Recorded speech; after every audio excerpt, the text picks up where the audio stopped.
recording. I'm just going to close this back. Okay, good. You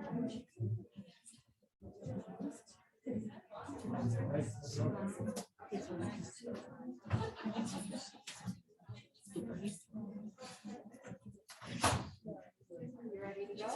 Okay, good evening, everyone. Thanks for coming tonight. I am thrilled that so many of you would want to share part of your evening with me, especially to talk about having difficult conversations. Who likes to have difficult conversations? I see one little hand kind of going up. I was on a phone interview recently and we were talking about difficult conversations and the guy goes, I love difficult conversations. And even I, who talk about this kind of stuff, was a little bit pulled back, like who likes to have these things? He said, I love to have them because they're opportunities to make things better. That's the only person I have ever really heard have that response. Difficult conversations are really hard to do, but we're going to spend some time tonight talking about how you can maybe rethink them, as well as some very specific communication skills you can use to help you in future situations. Now, I'm Karen. I'm the faculty athletic rep. I've met a lot of you. I've been in orientations, but some people I still don't really know super well. I also teach here on campus. I'm in the communication department.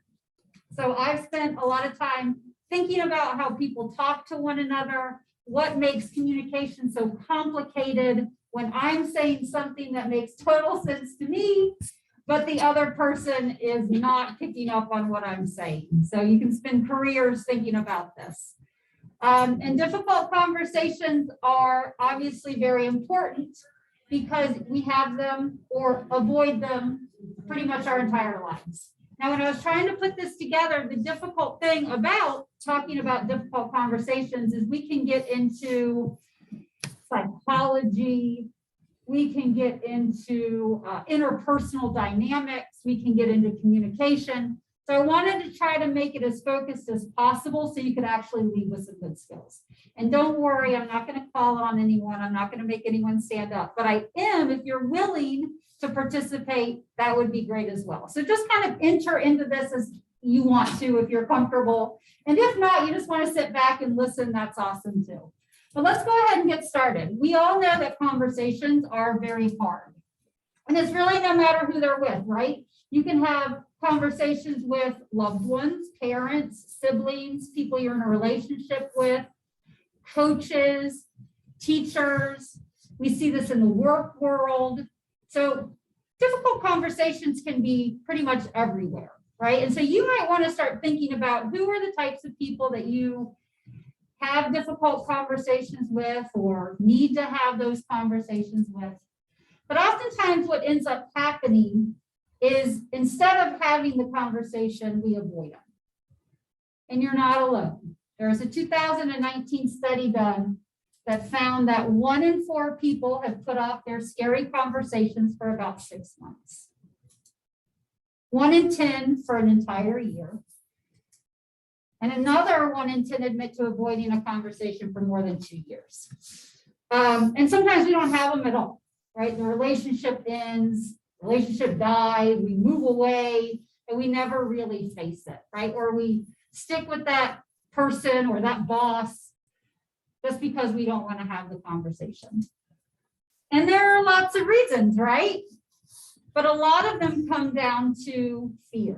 We're afraid to have them. We can be scared about harming someone, hurting ourselves, losing that person that we love or trust, or even maybe losing playing time if it's a coach. I'll try to bring a lot of this back to sports when I can. And so what difficult conversations become is this kind of split between our very rational, I call it my wise mind. I like to think of my wise mind a lot and what should it do, versus my emotional mind, right? Which is out of control and angry sometimes, really angry. And that is what all of the psychology looks at. Like what is going on in our brains, the amygdala, right? The emotions, the hormones, all those things, versus that rational part of our brains that know that there are different ways to handle it. That's going to be the tension that we'll deal with our entire lives. I study this all the time. My husband is also a PhD in communication. You think we would have very logical conversations, and we do, but sometimes I want to cuss, right? I want to go crazy and just act like a lunatic because I'm so mad.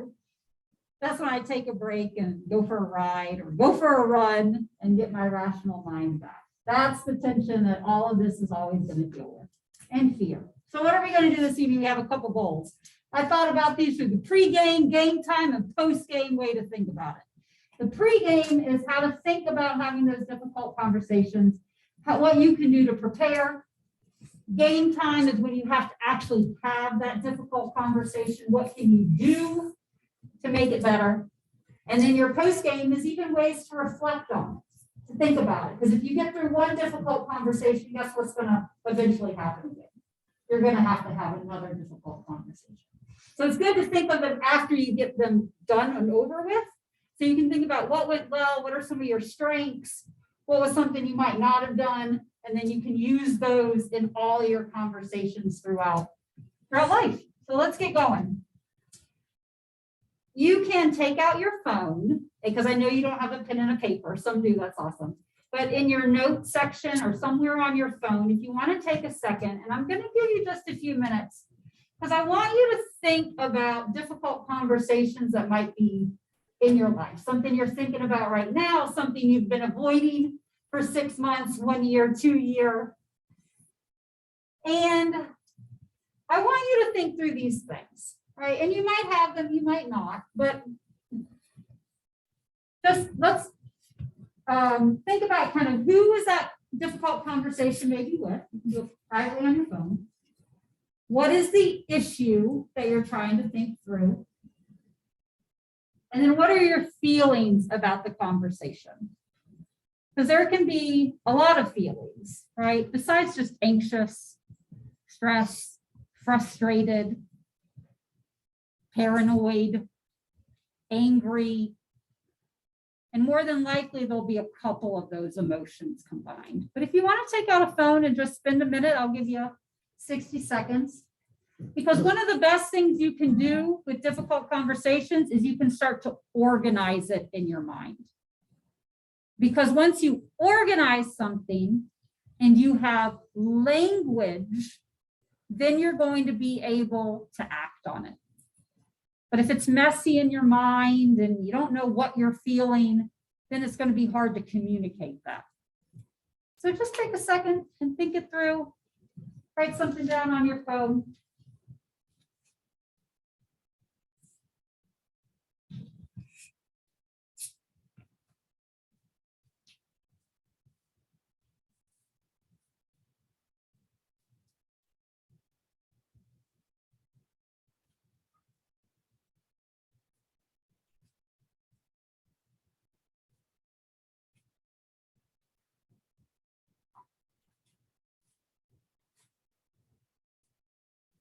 And I'm going to begin by sharing my difficult conversation.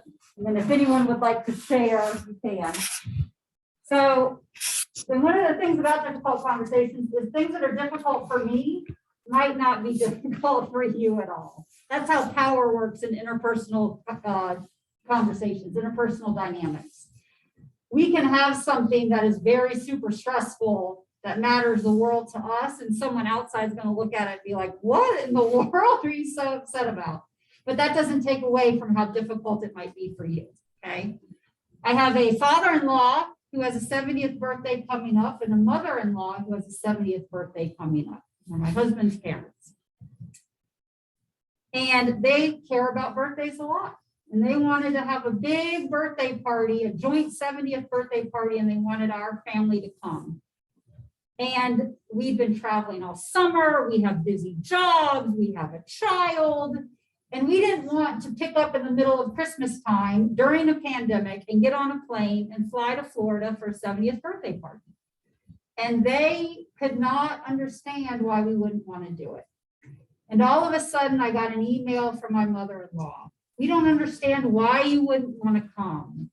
And it makes us think that you don't love us. All of a sudden, it turned into a much bigger thing about our relationship then I was tired. I just didn't want to travel, right? And this difficult conversation got so stressful because they would not take no for an answer and repeatedly were asking us to go, that it got to the point that I wasn't really even eating much during the day. Now you might be thinking, it's a birthday party, right? And I was kind of thinking about that too. But all these other levels came into it where it became much, much bigger than it was. And I'm going to take you through some of the things as we go through these slides to tell you how my husband and I chose to respond to this, okay? Is there anyone who would like to share a difficult conversation they've had?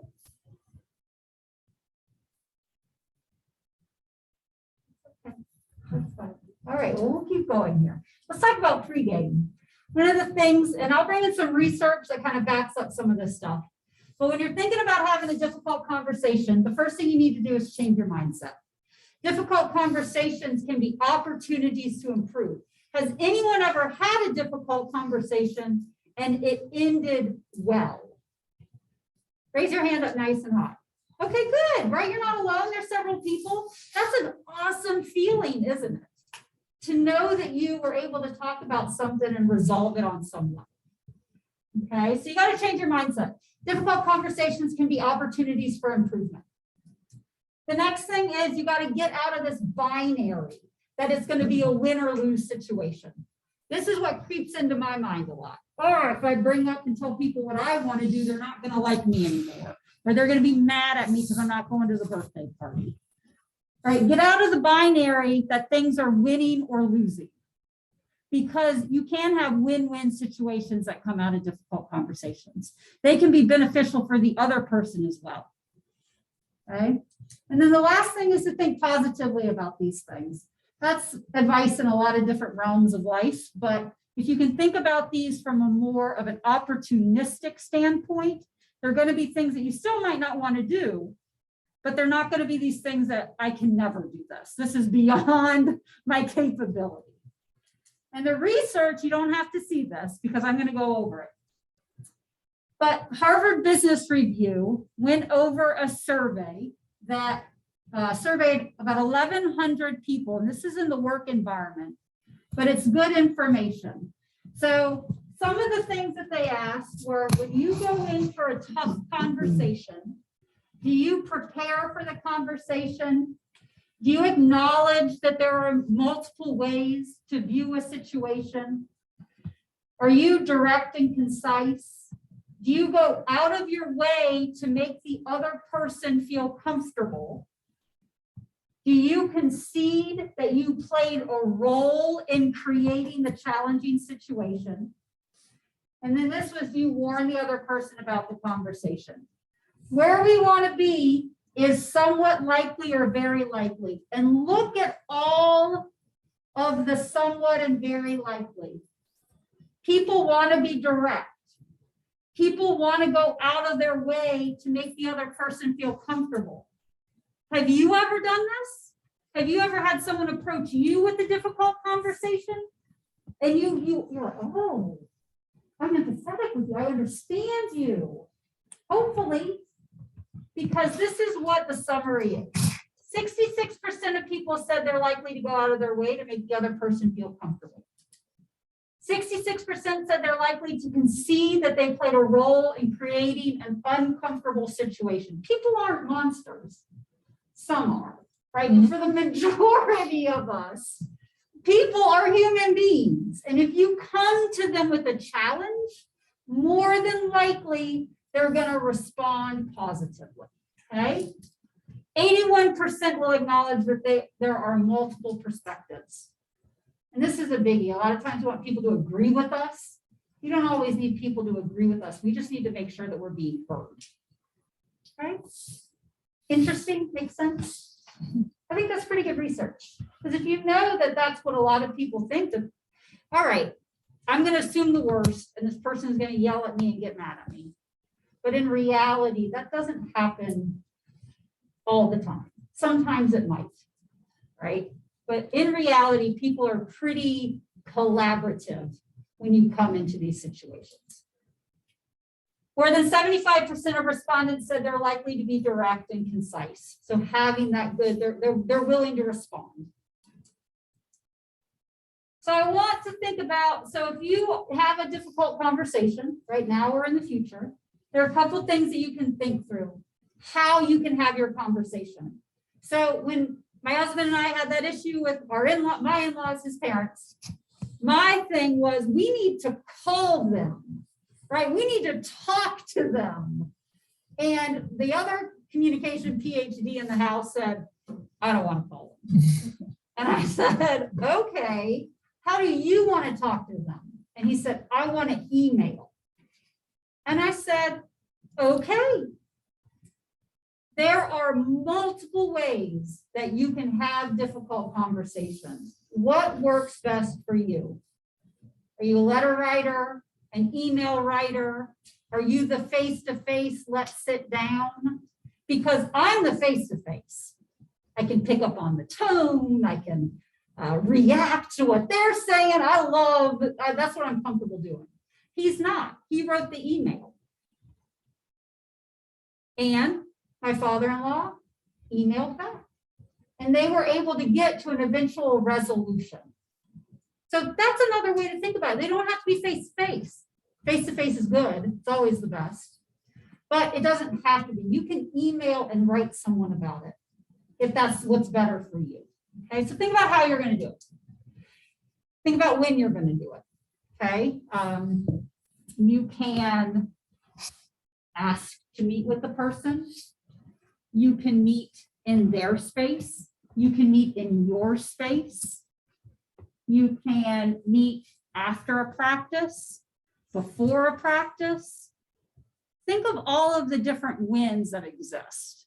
But again, difficult conversations are all about the unpredictable.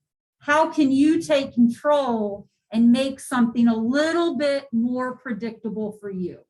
Because that's when you still might be nervous, still might be hard, but it's doable, right? You're taking specific steps to take control of the situation. You want to try to think of it as how it can be a constructive conversation. Sometimes, you know what works really well? When you go to someone and say, I need your help. I've been struggling with this. Can you help me?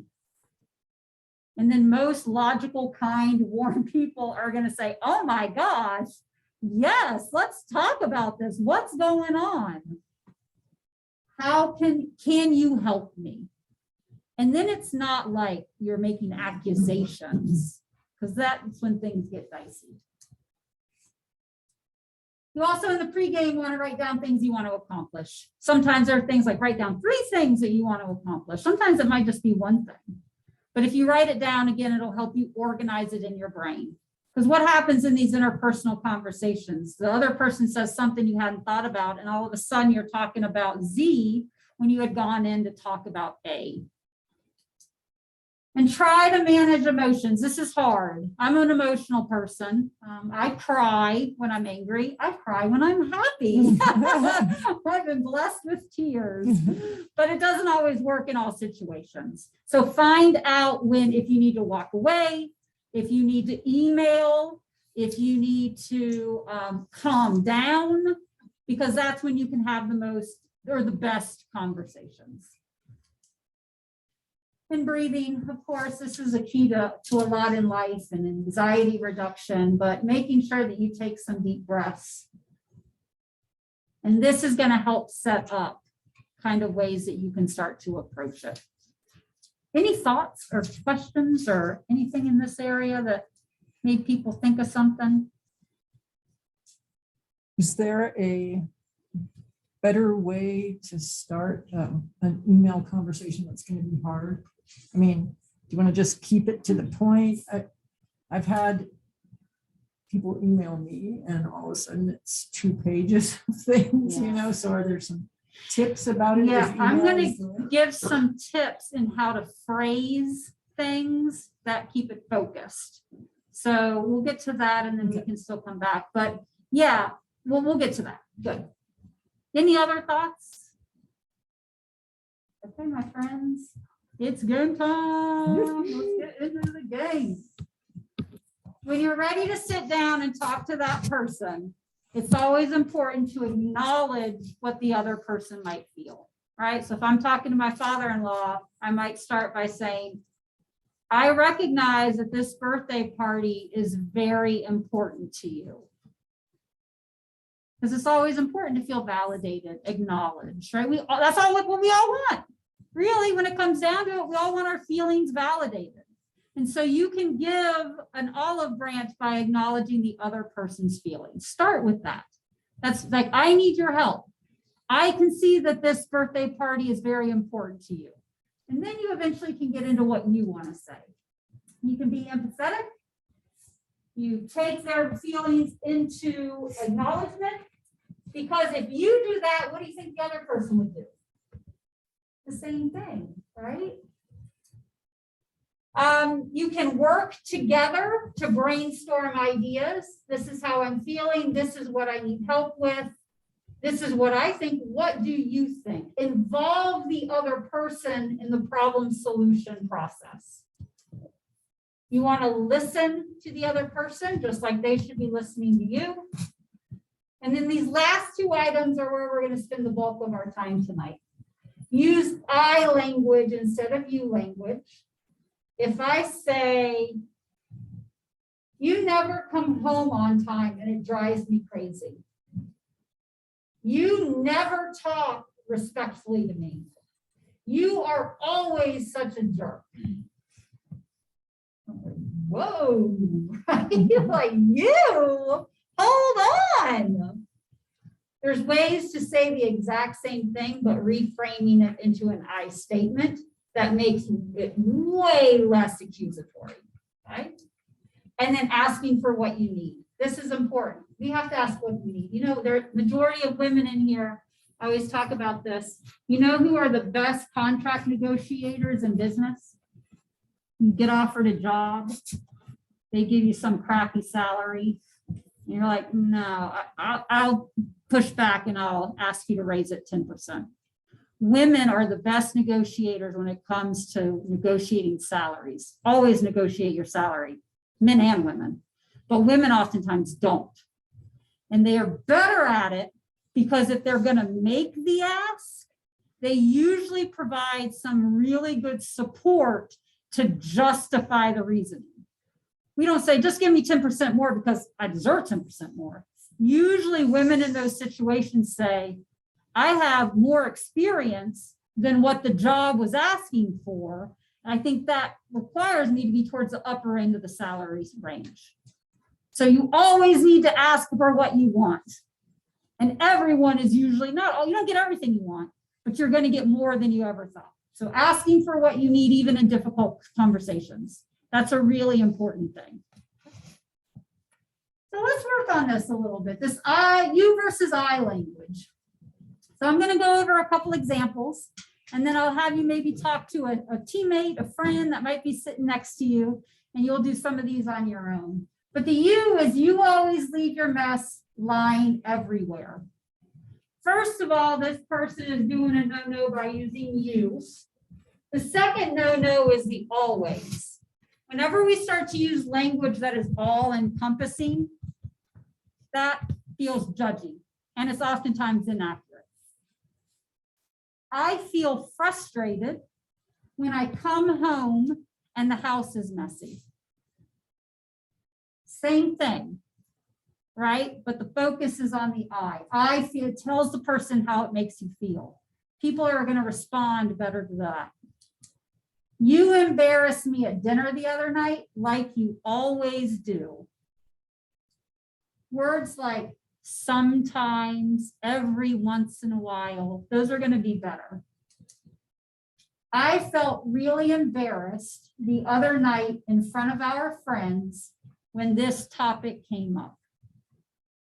Okay, so it's easy, right? It's not rocket science, but a lot of people have never had training in this, right? We've never had training in how to have difficult conversations. I went through an entire PhD program. We never sat down and really talked about this. So This is a really simple thing you can do, but I want you to walk away tonight knowing how to use I language instead of you language. So these are some examples. You don't care about my feelings. You didn't text me like you said you would. You said I would play and I didn't get into the game. An easy way to change it from you to I is I feel blank. Find that feeling. What is it? Embarrassed, frustrated, angry, sad, stressed. There are even like emotion wheels. You can Google this and it lists all these like variations of emotions. Sometimes you might not know the word you're feeling. And if you go through those emotion wheels, they can help maybe identify language. Oh, language is so important. If you have language, you have power. I feel blank when. So instead of you don't care about my feelings, I feel sad when you don't ask me how my day was. I feel angry when you ignore me, whatever it might be, right? So why don't you take the next two? And you can do it with the person sitting next to you. You can do it on your phone if you're more comfortable with that.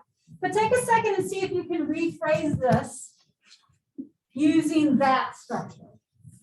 Okay, I'll give you a couple minutes to do it. I feel anxious when you forget to text me. That's how I feel all the time. I feel sad. Yeah. We had good conversations today. Kind of about something.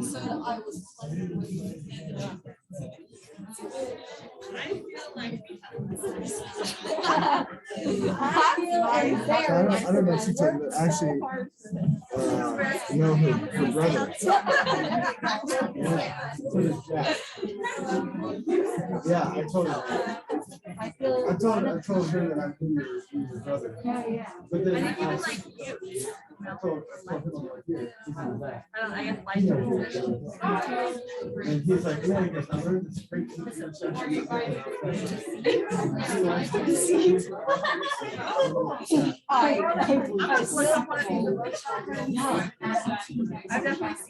You're like, it's like sad that people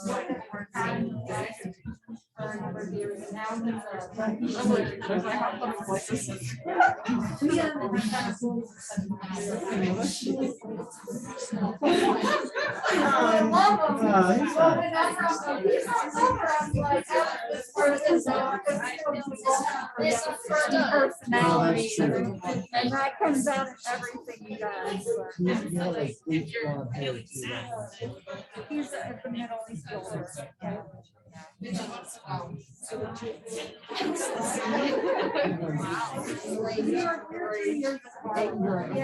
Okay, I feel like one all the time. I feel isolated. Yeah, I felt powerless sitting on the sidewalk. Waiting to go in. Watching my team lose.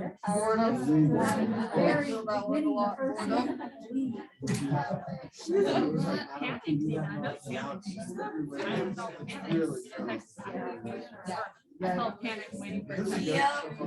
Thank you. When she texted me and I don't respond to one of my dates. I know. She had this. Was it great? What was it? I freaked myself out. That's like, I will never live my life to my friends and like, what if they die tomorrow? And so she wasn't just back like, what if she died? It was bad. Okay, I do want, all right, I'm a professor, so I want to see some hands because now you know the answer to this. You shouldn't be too afraid. Who would like to do this? You didn't text me like you said you would. How would you change it? Kaya, how would you change it? I feel sad when I don't get a response. Yes, I feel sad when I don't get a response. Excellent. Did anyone phrase it differently? I feel sad when I don't get a response. Good. I feel anxious waiting for your text. I feel anxious waiting for your text. Yes, I have felt anxious before waiting on someone's text. I feel ignored when you don't answer my text. Good. Anyone else? Okay, let's do the next one. You said I would play and I didn't get into the game. Who wants to volunteer on this one? You want to do that?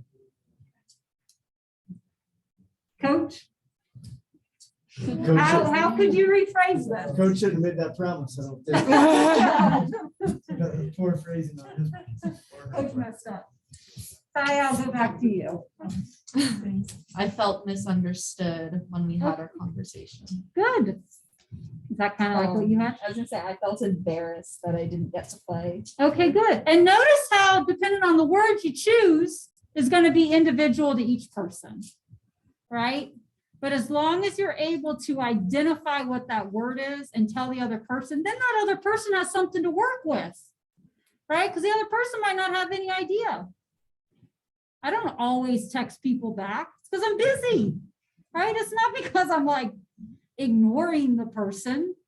And so that, oh my gosh, this is miscommunication. I would never want to ignore you. I was busy. I was in a meeting. I have a really busy day. But now that I know that, I'll make sure to make more of an effort to text you back, right? You can't always blame the other person if they don't know the issue. So part of it is making it right, constructive, collaborating, providing them the information. Now, what they do with it is up to them. But again, most people are human beings. Most people aren't monsters. Okay, good. I thought it was interesting because I think it sounds better when I said I feel blank when I versus I feel blank when you. It's like a subtle difference, but it definitely doesn't feel as defensive or like coming out. You say I feel sad when I don't versus I feel sad when you. Yes. Like even the second you, Yes. even though it's like, you know what I mean? Does that make sense? 100%. You're putting two I's versus one I and you. Because if you put a you down here, it can still feel accusatory. Correct. Good. Sometimes you can't get rid of the you. So it is tough in conversations because sometimes it really is the other person doing something. So it takes time to train how you communicate, how you use the I language, to use it as much as possible. Because it's a good point. I feel embarrassed, like I feel angry when I don't get a response is still less accusatory than when you don't text me back. Great point. Good. Thank you for that. All right. Another little thing, we'll just take a minute, but I want you to learn and get in the habit of thinking I language. So think about something that you love. It can be ice cream. It can be, I love popcorn. I could talk about popcorn for 10 minutes. I could talk about popcorn forever, right? It could be sport, whatever it might be. But just take a minute, talk to your person beside you, and just see if you can get through a full minute only using I language. Yeah, we got Robin. Coming over here. I think it's really funny that she said, I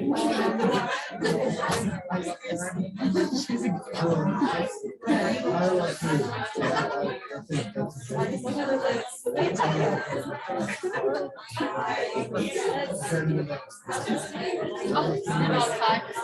want to hear about love.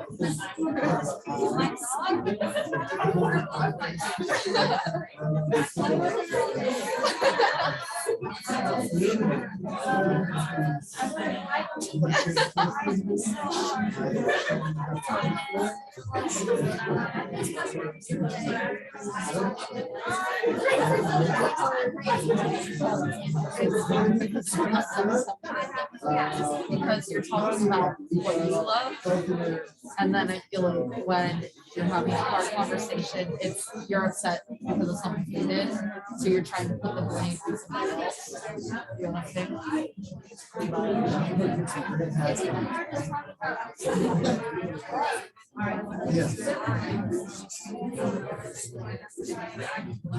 Here's my eyes.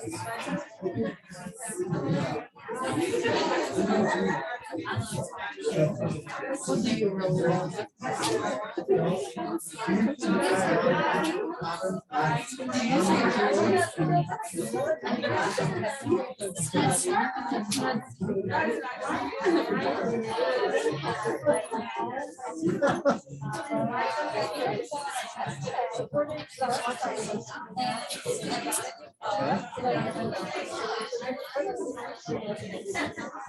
Oh, not tonight.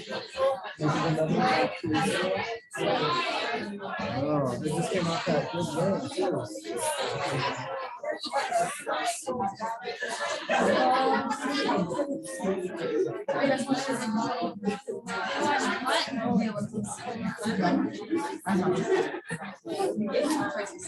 I'm big, normal with that, but like being by myself, it's kind of like, oh, I can turn it on. We got rid of COVID too, right? Did you like land in COVID? Okay. Or Sunday? Yes, we're trying. Are you going to listen to her say? It's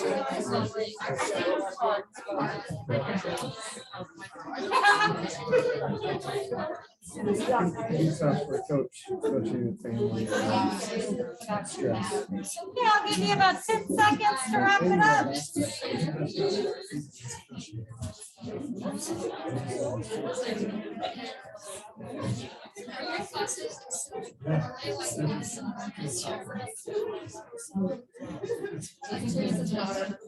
Oh, yeah. Okay, thank you for doing that. Takes a little bit of cognitive energy to rephrase things starting with that I language, because we are used to entering things in the you, because sometimes that's how we're addressed, right? But just a small little thing, again, if there's anything I can tell you to walk away with tonight, using I language in conversations with others will make them better. They will work better. This, though, is going to take it further one more step. Okay, so we're going to watch a 2-minute video about how to bring it beyond I feel blank when blank to learning how to ask for what you need. Because this is a key step in getting other people to help you. I'm going to click on this and see if it works. Sometimes it does, sometimes it doesn't. Amazing.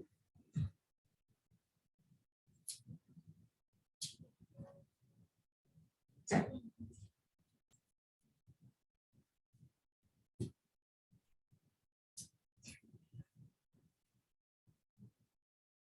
Let's see. Let's do that.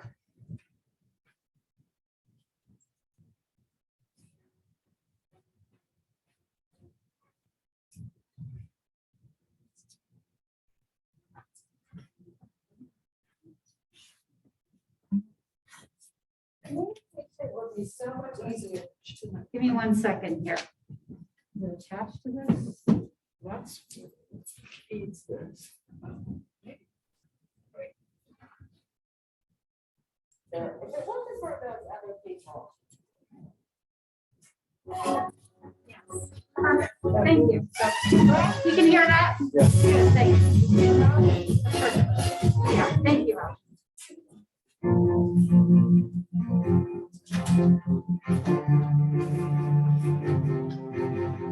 Communication would be so much easier if it wasn't for those other people. I mean, why can't they simply understand what you're trying to say? Hi, I'm Minju. Well, it does involve other people, and unfortunately, none of them can read your mind.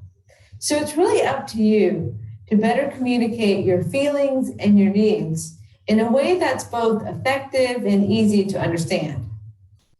A common mistake that people make is when they have strong feelings, they tend to use what we call you statements. And this is what they sound like. You are always late. You come in here expecting me not to care, and it ruins the whole evening. His feelings are valid because being late is annoying. But when you hear it communicated that way, It's natural to want to defend yourself.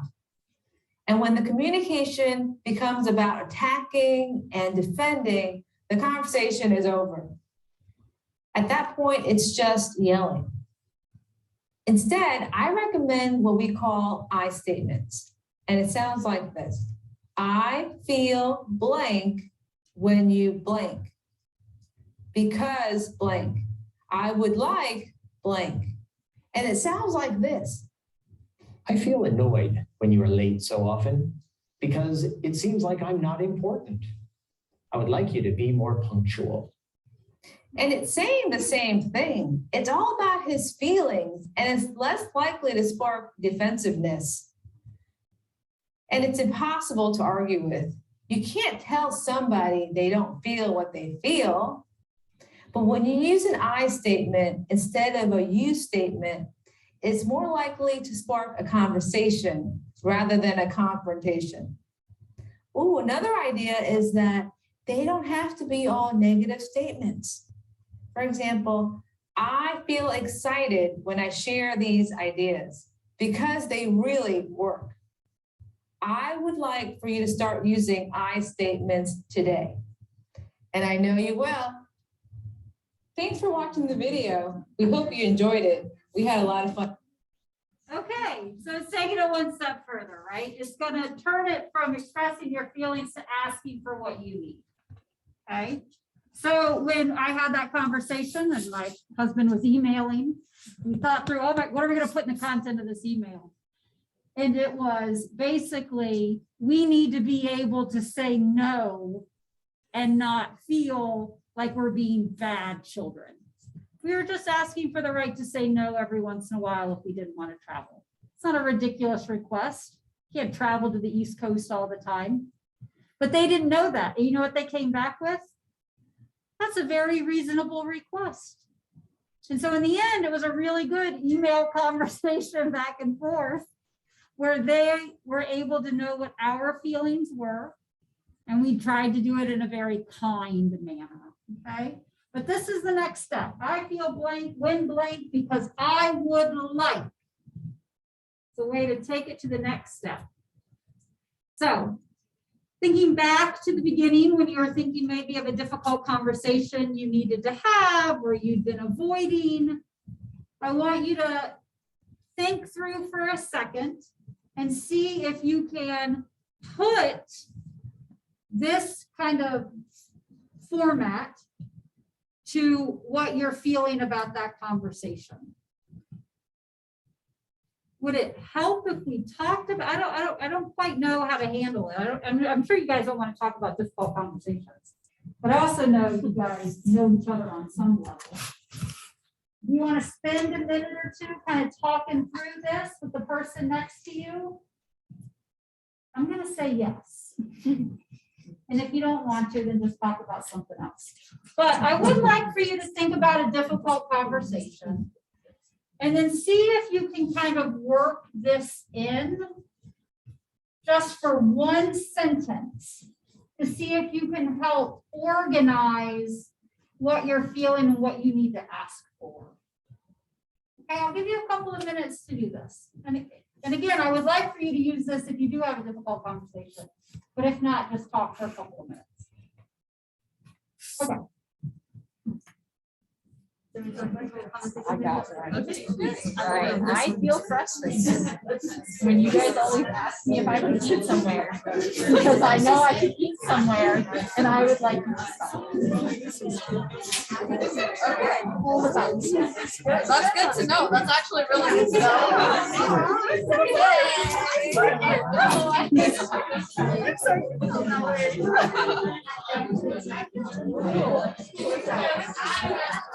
That was beautiful. This whole night.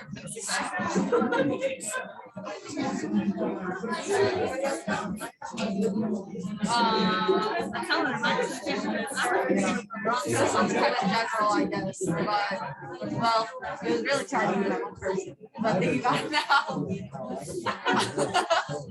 I feel left in the dark when there's a lack of communication because I am trying to work out my schedule. So I would like for there to be more communication, whether written or verbal. I feel like I don't matter. And you assume things because people assume them. I would like to have my phone. Or even second or third.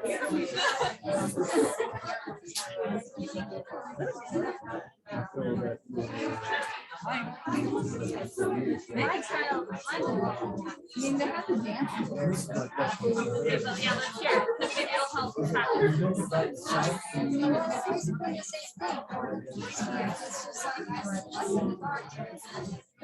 When communication.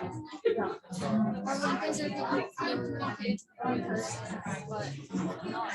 but not everybody else. Like, we all have these gifts, so I would like to communicate to everybody so that I can understand. Because I'm seeing this and I think going on, I can't just wait. Speaking of communication, does anyone know anything about a team meeting or? So I tried to coach the other day. I said, I need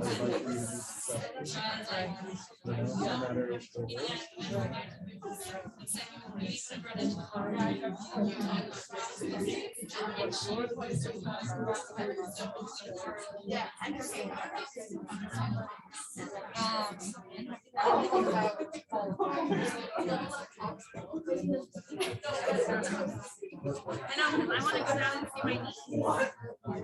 So I need to know what we're playing. I know, because what we leave the night. Okay, I'll give you a couple seconds to wrap up your conversation. Well, It's true. I'm so excited. Wanna go outside. It is so cool. I feel. Yeah. We left our clubs in the locker room. We just figured we're over it. So you can walk. Okay, let's go ahead and get back to it. The door's locked.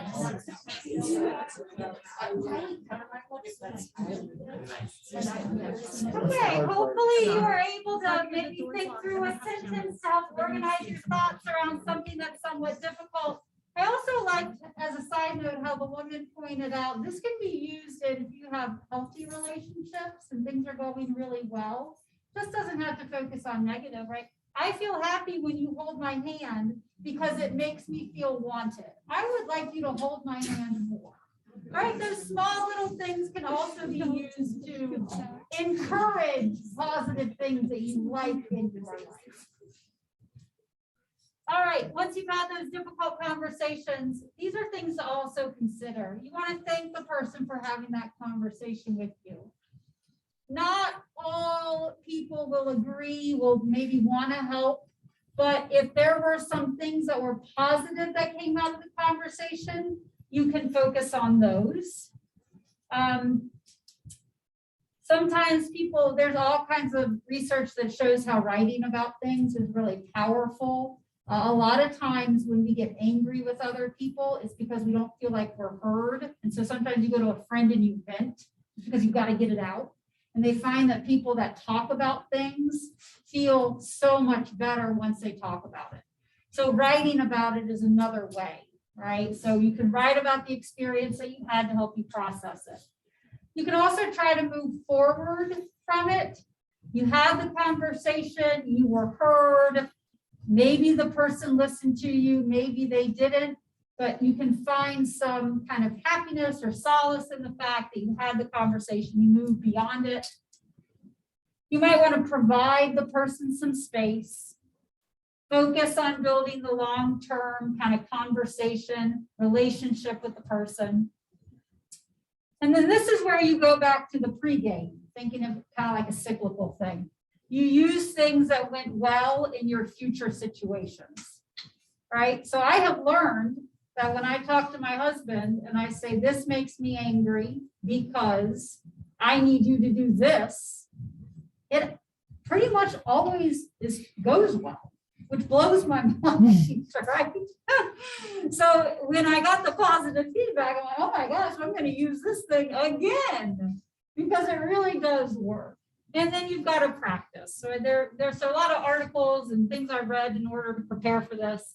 And one of the things I came across is Cheryl. Who's Cheryl Sandberg? She's the COO of Facebook, Chief Operating Officer. She's a billionaire, one of the most successful business people in the world, really. And she tells her employees that they need to have difficult conversations 1 time a week. Because in reality, that's how a lot of people we come across difficult conversations all the time.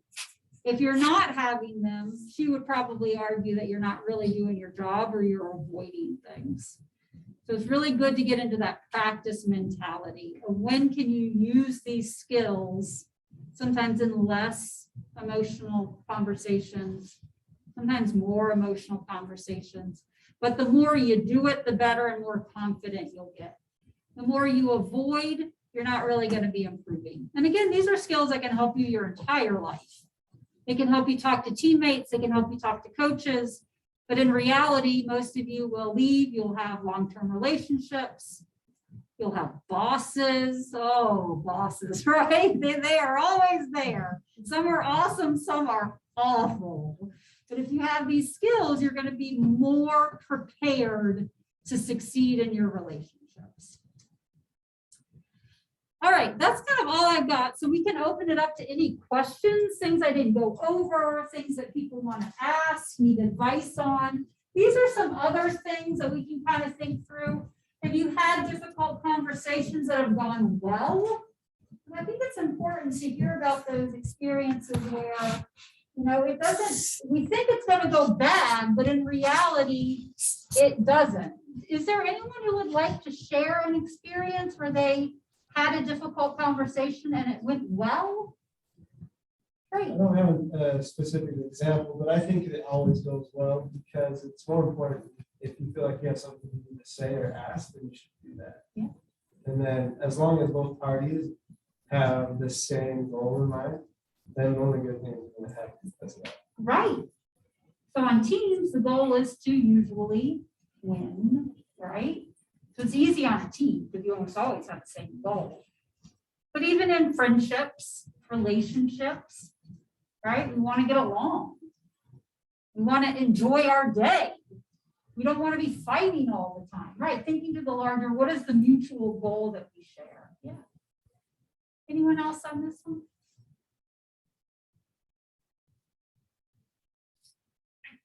I want you to think through this one. What's the way you prefer to communicate? Texting is not always great. Email is not always great. But in reality, if you're not comfortable with face-to-face conversation and that's what's been putting it off, if you can write in a way that's gracious, that explains your emotions, asks for something, then that is another effective way to have those conversations. Think about what works for you. Okay? And then you also want to think about what is something that still prevents you from having a difficult conversation. Sometimes you just don't have the energy, right? Sometimes you want to preserve the family relationship and not bring things up. And that sometimes is okay. But if something is problematic, is bothering you to the point where you can't stop thinking about it, you're avoiding it, it's affecting your daily life, it's affecting your relationships, you guys now should have the tools where you can at least communicate how you're feeling and know how to ask for something. Because that turns difficult conversations into things that are relationship building, collaborative, and are kind of more opportunistic. Okay, good. Does anyone have any last questions? Robin? So we talked about if you are the one who wants to initiate because you're not feeling happy about something. Yeah. What if you're the recipient? Like, do you use the same I languages in response to a gripe against something that's happened? Right. So when you're the recipient of accusations or bad news or a difficult situation, a lot of the things are going to be the same. Where you want to listen, you want to be empathetic, You want to validate feelings, but then you also have the right to say, you know, I feel blindsided by this. You know, I might need more time to think about it, or any of those things. I feel X because this is what I need from you. And then it's a little bit outside of what we've talked about in here, is when you can think about these conversations as collaborations, sometimes you can say, I don't have the answer. What do you think is a solution? And then you can have more of that two-way conversation, that dialogue, rather than just having everything heaped on you and maybe feeling like you have to solve it all. I don't know if that answers your question, but I think a lot of the things are the same, where you need to listen. You don't have to agree, but you can validate. There's a difference there, right? Agreeing versus validating one's feelings. You're a jerk. You never come home on time. Whoa, I understand how you might be feeling that way. I've never done it to be a jerk. That was never my intent. Let's talk about it, right? Validating feelings, saying it's okay, you're allowed to have that emotion. I don't agree with it, but I understand that you're feeling upset. That's validating, and that's very powerful. Some people just want to be validated. They want to be heard. They want to feel like their emotions have been acknowledged on some level.